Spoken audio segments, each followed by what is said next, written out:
Coucou, c'est Chloé et bienvenue dans la parenthèse vivante, série spéciale été, la parenthèse d'été. Aujourd'hui, on va parler de toi. Pas des activités pour les enfants, pas du programme, pas des valises, de toi, parent, qui arrive parfois en vacances déjà bien fatigué. Parce que oui, les vacances peuvent faire du bien, mais elles ne réparent pas automatiquement un système nerveux qui est épuisé. Et parfois, on est censé se reposer, mais on continue à tout gérer. Aujourd'hui, je te propose un épisode très simple. 3 minutes pour redescendre. Pas pour devenir zen, pas pour résoudre toute la vie, juste pour éviter de basculer dans l'explosion. Je vais te donner un petit exemple du quotidien.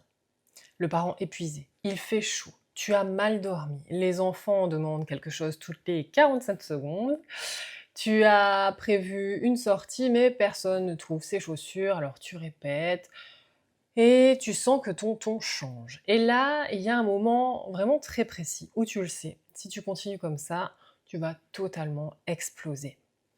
Eh bien cet épisode est là pour ce moment-là. L'idée clé de cet épisode, on pense souvent qu'il faut des grandes pauses pour récupérer. Et oui, parfois, il faudrait vraiment une nuit complète, du relais, du silence et du soutien. Mais dans le quotidien, il existe aussi des micro-pauses qui empêchent le système nerveux de monter trop haut. Le but n'est pas de récupérer toute ta fatigue en 3 minutes. Le but, c'est de redescendre d'un cran pour rester aux commandes. Le plan des 3 minutes. Je vais te proposer d'abord la première minute, c'est le corps. Tu t'arrêtes, même si tu ne peux pas t'isoler complètement, tu ralentis. Ensuite, tu poses les pieds au sol, tu relâches les épaules, tu desserres la mâchoire et tu te demandes où est-ce que mon corps est tendu. Peut-être la nuque, le ventre, la gorge, la poitrine, le dos. Tu n'as pas besoin de changer tout de suite, juste de le remarquer. La deuxième minute, le souffle. Tu fais 3 respirations longues. Tu inspires doucement et tu expires longtemps. Si tu veux une image, tu n'essaies pas de prendre plein d'air. Tu essaies surtout de vider doucement la pression. Tu peux te dire dans ta tête, j'inspire, je suis là. J'expire, je redescends. Le souffle, c'est un message envoyé au système nerveux. On n'est pas en danger immédiat. Pendant la minute 3, tu peux te dire une phrase. Tu choisis une phrase courte. Je vais te donner des exemples. Je suis chargé, pas nul. Je peux faire simple.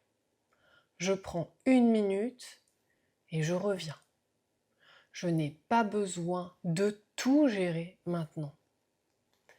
Puis tu reviens avec une action simple. Pas 10 décisions, hein, juste une.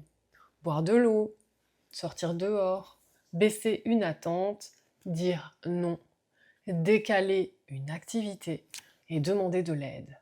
Verbaliser aux enfants aussi.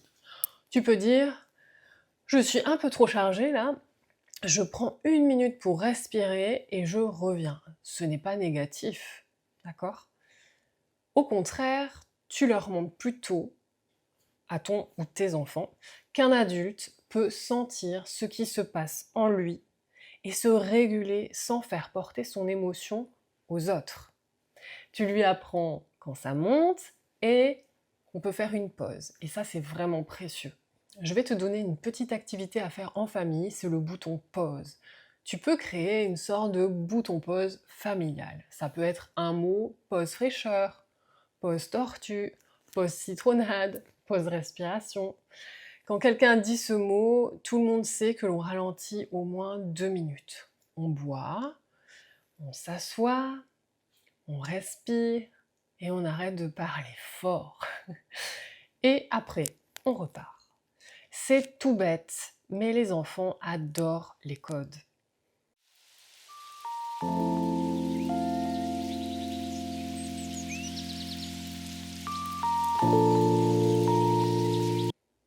Pour finir, je vais te proposer une minute du vivant, respiration sous un arbre.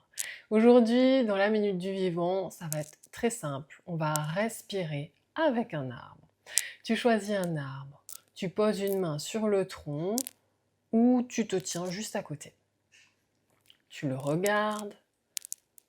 Par exemple, tu peux regarder son écorce, ses feuilles, son ombre, l'ombre qu'il projette avec le soleil qui change au cours de la journée, le mouvement dans les branches, puis tu fais 3 respirations.